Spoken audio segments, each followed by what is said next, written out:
Hi guys, today let's make maple glazed chicken breast. Delicious meal under 20 minutes. We need 3 large chicken breast. I'm going to butterfly each chicken breast, so we'll have total 6 pieces of chicken breast. Each piece should be less than 1 inch thick, about 3/4 inch thick. Dry the chicken with a paper towel. Then season the chicken with kosher salt and black pepper. Each piece takes about 1/4 to 1/2 teaspoon kosher salt.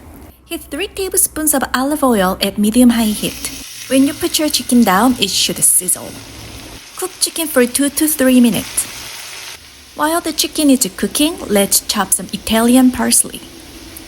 Finely chop. Okay, let's flip the chicken and cook for another 2 to 3 minutes. If your chicken breast is less than 1/2 inch thick, cook for 2 minutes. Less than 1 inch thick, cook for 3 minutes. When the chicken is done and nice golden brown, turn the heat off and take the chicken out, set aside. If there are some small chicken pieces left on the pan, clean that up. Turn the heat back up to low-high. Use 1/2 cup of white wine to deglaze the pan. Scrape the brown bits. Let's make the maple glaze now. 1 tablespoon of butter.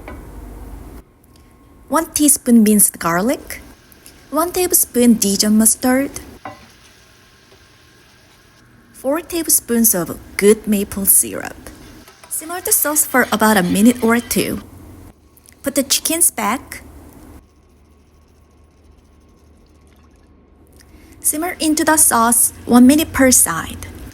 If the sauce is reducing too quickly, turn the heat to the low or just turn it off. Let's sprinkle some Italian parsley we chopped earlier. And this is it. The chicken breast is perfectly cooked and juicy. And let's put some of this sauce on it. Tangy, sweet maple glazed sauce is so good. You should try it. It takes under 20 minutes.